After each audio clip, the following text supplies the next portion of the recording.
Okay, I'm going to walk you through my go-to items that I use for my in-home studio.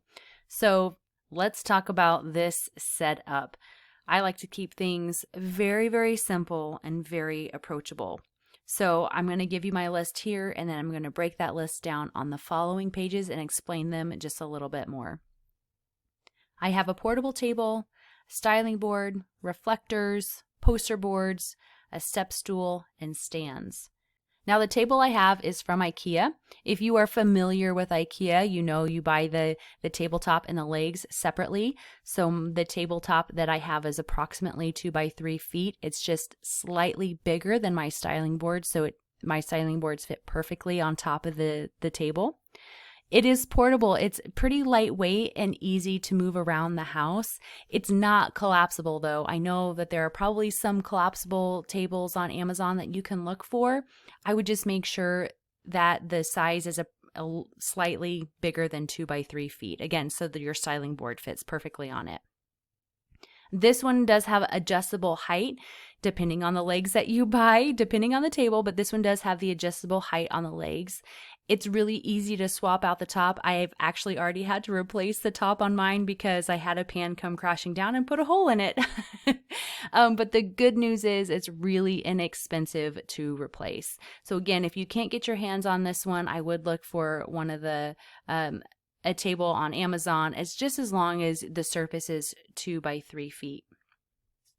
Now I have styling boards, and like I said, the size that I use is a 2 by 3 feet or larger. Anything smaller than that, and it can be really hard to fit and arrange all of your items and ingredients on, so the 2 by 3 feet is really the best size. I started out with a vinyl styling board. A lot of our students start out with a vinyl. They roll up, they're portable, lots of different textures and designs that you can buy. But what a lot of our students use now are the thicker, sturdier styling boards, and they're easy. I think that for me, they're a little bit easier to store than the vinyl, because the vinyl ones you have to roll up and then they can get wrinkled. The vinyl ones are definitely more cost effective. The harder boards are a little bit more expensive, but in my mind, they're worth it. Now there's so many different textures that you can choose from, but I would say if you are starting out, the marble is by far and away the most popular one that you can get. And now also you can see on the back here, I also put a styling board that looks like backsplash along the back, so you can see what that looks like here. It duplicates a kitchen just a little bit better than just having a plain white board back there. So the texture adds some interest, but it also looks more like it's in a kitchen versus my office. So I have the marble on the bottom, and then I'll do like a herringbone subway or a different subway backsplash along the back. All right, so let's talk about reflectors. I use the Westcott 6-in-1 reflector set, and I love it. It's a 42-inch square set. Before I talk about why I love it, I first want to tell you the difference between a reflector and a diffuser, because they serve two different purposes. And actually, this set has diffusers and reflectors, so I want to talk you through that difference. So first of all, a reflector can be made of a solid material and reflects light where you want it. So in this case, I have a reflector opposite of my light source, and it keeps the light reflected back onto my styling board. Okay. Now a diffuser is made up of a sheer material that allows light to pass through. We put these between the light source and our subject. I use a diffuser when I have harsh, direct light coming through my window onto my board. The diffuser diffuses the light and spreads it evenly across my board, creating a nice, soft light. Now, in this particular set, there are 2 diffusers and 4 reflectors. The reflectors are black, silver, and then they've got 2 shades of gold. Now, I usually don't use those reflectors, the black, the gold, and the silver, in this particular set, but I will use both levels of diffusers.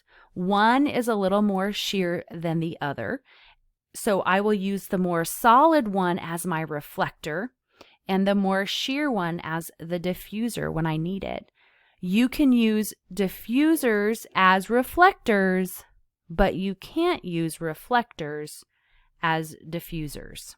So why do I have this set if I only use 2 of the items? Because I love the size and shape. I really, that's basically it, because of the size and the shape. You can tell that the size is pretty well the same size as my table. My table's 39 inches long and the reflector is 42 inches. So it's not too big. There's other ones that are bigger than that, but then they would just get in the way of everything. I've also love the shape. I think square is the best shape. Imagine here, let me show you here. If I had a circle, because there are reflectors that are circles. So if you can imagine a circle right here, you can see that I would have gaps on my board, and those gaps allow the light to continue to escape into the rest of the room, and that actually creates dark spots on our board.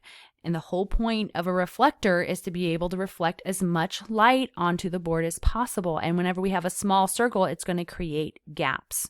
So I think a large square reflector in this situation is best. All right, I will also use poster boards. These poster boards, because they are solid, and we know that reflectors are solid, they act as really great reflectors. So if you're just starting out, these little guys are $1 from the Dollar Tree, okay? I don't know if you have a Dollar Tree in your area, but they're super cheap, okay? So we will use them as a reflector on the side. Sometimes we'll use them at the back if you don't have a subway tile yet. If you don't have access to the backsplash looking backdrop, then I would use a white poster board there. And you can see on the second picture, we actually have a poster board jerry-rigged, and that's actually bouncing light back into that dark dish. Okay, so those poster boards are extremely handy. The next thing I use is a step stool because it allows me to get higher over the top of the board and get those nice overhead shots. My stands are simple stands. They're light stands, and I just use them to hang my reflector. All right, so that is all of the items needed for this setup. Now let's talk about the gear.